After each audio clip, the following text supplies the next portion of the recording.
pessoal, dinâmica, as leis de Newton fomos nós que vimos juntos? Show de bola, então me ajuda aí. Primeira lei de Newton, o apelido? Lei da inércia, o que ela diz brevemente? Como é que é o resumo dela?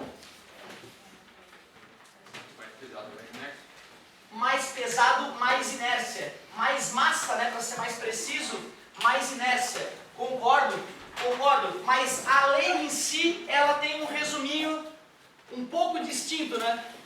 Como é que a gente pode fazer um resumão dessa primeira lei de Newton? Claro que a matéria chama-se dinâmica, estuda a causa dos movimentos, e nós estamos revisando as leis de Newton. Já me falaram o nome da primeira, aliás, o nome não, né, o apelido, lei da inércia. E o resumo? Se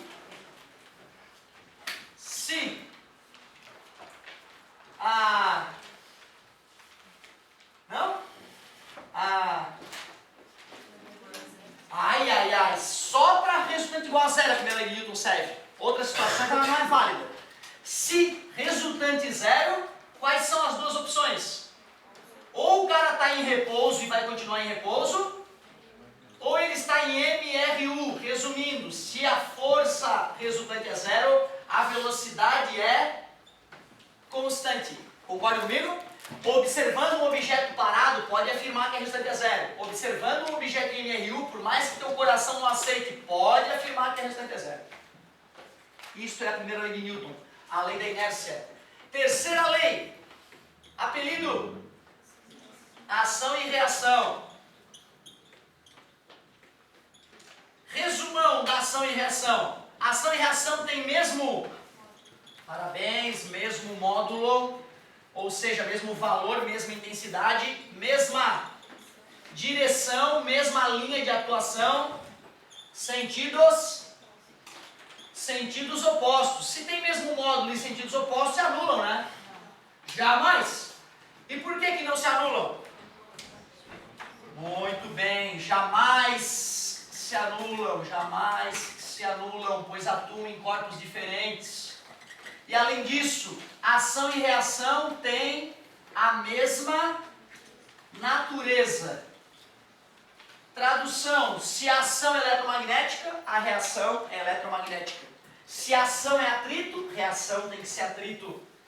Segunda lei de Newton, a mais importante, também chamada de princípio fundamental da dinâmica.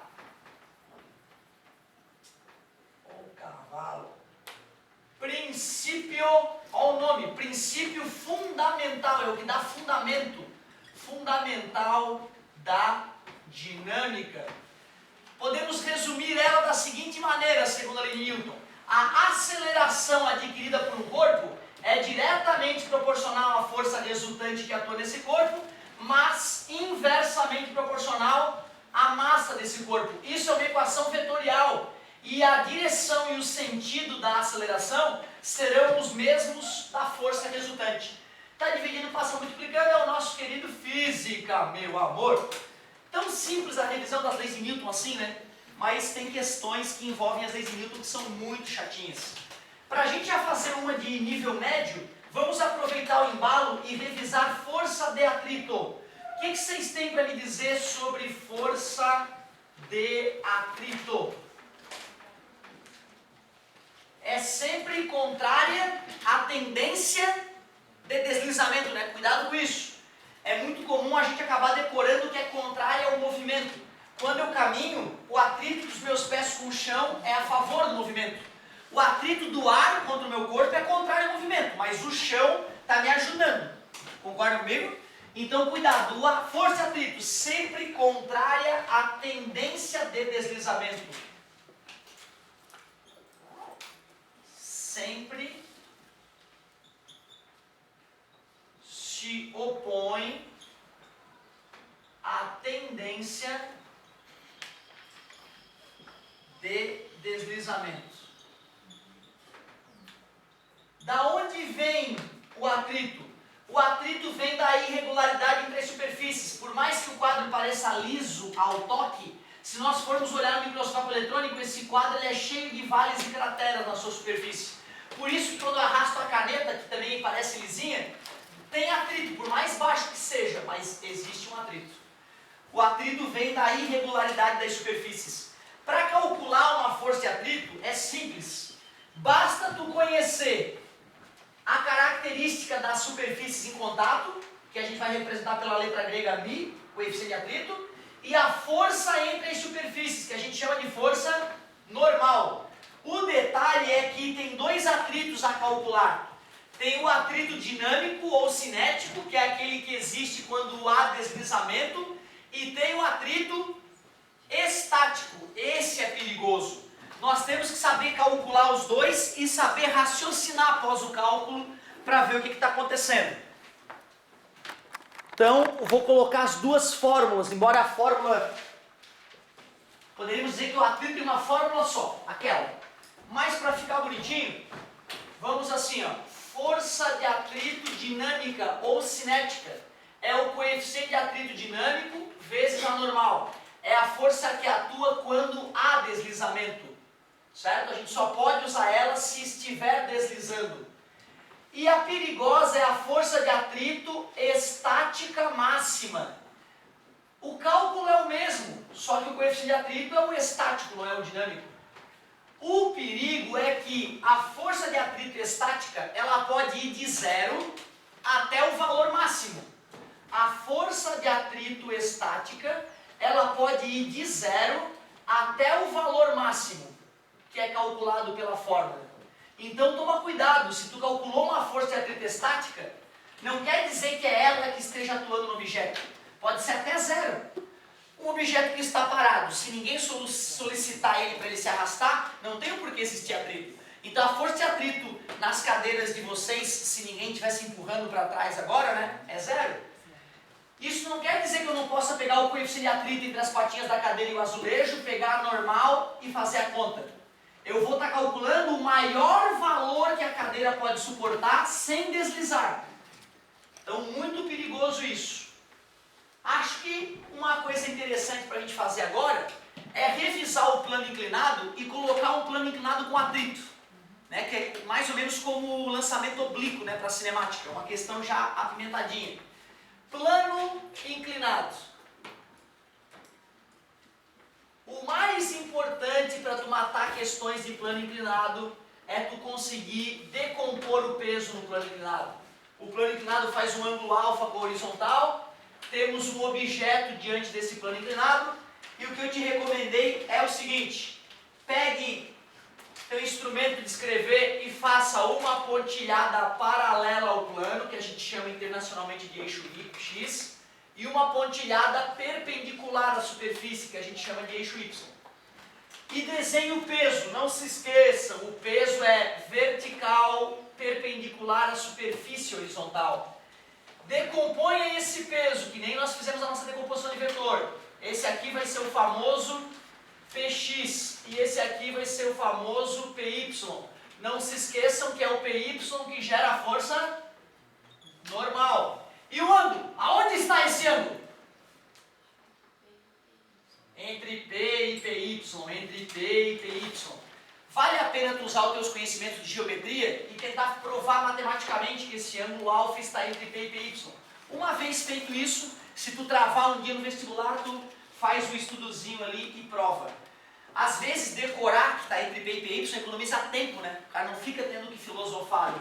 Quer dizer que para calcular o Px eu pego o peso e multiplico pelo seno de alfa.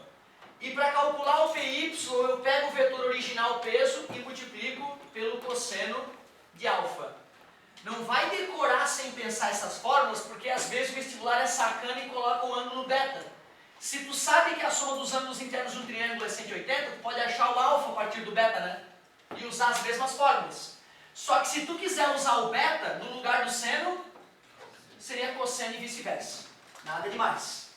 Agora sim, agora podemos pegar e fazer um exemplo de plano inclinado com atrito para nos alegrar nesta bela manhã. Vamos fazer o seguinte: plano inclinado, ângulo com a horizontal 53 graus, botei uma caixinha ali, e essa caixinha tem uma massa de 20 kg, aceleração da gravidade local 10 metros por segundo ao quadrado, te forneço que o seno de 53 é 0,8 e o cosseno de 53 é 0,6, sem problema, e digo, o coeficiente de atrito estático é 0,6 e o coeficiente de atrito dinâmico é 0,4. A pergunta: qual a aceleração desta caixinha neste plano inclinado com atrito?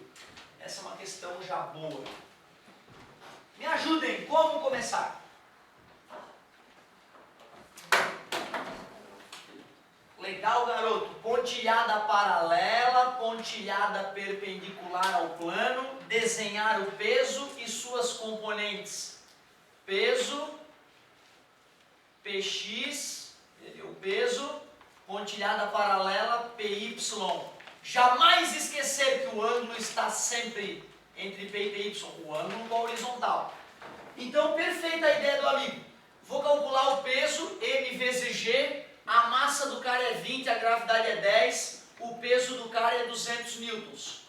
Px é o peso vezes seno de 53. Então, o Px vai ser 200 vezes 0,8. Px é igual a 160 newtons. Py é o peso vezes o cosseno de 53. O Py é 200 vezes 0,6. Py igual a 120 newtons. Feito. Calculei o peso, decompus o peso do plano inclinado e já calculei as componentes do peso. E agora? E agora? Olha para o desenho do corpo. Que forças ainda faltam ser representadas nele? O atrito que eu ainda não sei, né, se é estático ou dinâmico. Eu vou precisar saber se esse cara... Outra, eu deveria ter falado que originalmente o objeto estava parado, né? Certo? Originalmente o objeto estava parado. Assim tu vai poder saber se ele vai deslizar de fato ou não. Se ele não deslizar, tu vai dizer que a aceleração dele é zero. Certo? E a normal. Tem a força de atrito e tem a normal. E eu quero descobrir a aceleração dele. Vai, falta pouco, gente. Mas a normal é igual ao PY. Parabéns, garota. A normal é igual ao PY, portanto a normal a gente já sabe, né? A normal é 120 newtons. Isso vai nos ajudar bastante. O que falta calcular? Quem e quem que eu devo comparar? Que força eu devo comparar para ver se ele desliza? O Px e a Fat. Tu concorda? O Px quer fazer o cara descer morro abaixo. A Fat está segurando o cara. Para eu saber se desliza ou não, eu tenho que comparar o Px com a Fat. Eu já tenho a Px, não tenho? Só falta a Fat. Só que tem duas forças de atrito para calcular. A estática máxima, que é o que eu vou calcular para saber se desliza. E se deslizar, a força que vai atuar vai ser a força de atrito dinâmica. Primeiro vamos calcular a estática máxima para ver se desliza então. Coeficiente de atrito estático, 0,6. Força normal, 120. Força de atrito estático máximo é 12 vezes 6, 72 newtons. Desliza ou não desliza? Quanto é que foi o Px? 160 para baixo com 72 para cima, desliza. E se desliza, não vai ser esse o atrito que vai estar atuando no objeto. Vai ser o atrito dinâmico, o coeficiente de atrito dinâmico. 0,4. Força normal, 120. A força de atrito que vai atuar no objeto à medida que ele desliza para baixo é de 48 newtons. Agora só falta um último cálculo para calcular a aceleração. Física, meu amor! Força resultante é massa vezes aceleração. Quem é a resultante atuando na caixinha? Px menos a Fat. Obrigado, esse era o segredo final. A massa do cara é 20 kg, a aceleração eu quero. O Px deu 160, a força de atrito 48. Vou pegar o 20 que está multiplicando e vou passar dividindo. Tira 40 da 120, tira mais 8. 112, o 20 está multiplicando, passou dividindo. A aceleração adquirida, 5 1,6 metros por segundo ao quadrado. Cara, essa questão já é bem legal. Exige um monte de coisa do aluno. Tem que saber decomposição de vetor no plano inclinado. Às vezes não sabe decompor vetor, mas o plano inclinado pode atrapalhar ele. Tem que manjar de atrito e tem que manjar de segunda lei de Newton. Então, 3 funções muito importantes aí numa questão só. Aproveita que está fresco na mente e faça hoje à noite um exercíciozinho ou outro dessa parte. Ou amanhã de manhã. Amanhã de manhã não, tu estuda já amanhã de manhã. Ou então amanhã. Hoje, na hora do estudo orientado, cara, vai ali, te encosta ali na cadeirinha, fica ali, empacou, já me chama que eu vou na tua carteira te ajudar. Uma bela revisão então dessa parte, mas não foi tudo, hein? Movimento circular uniforme, estudamos juntos, não foi? E nem comentamos ainda hoje. Vamos fazer uma revisão a toque de caixa do MCU.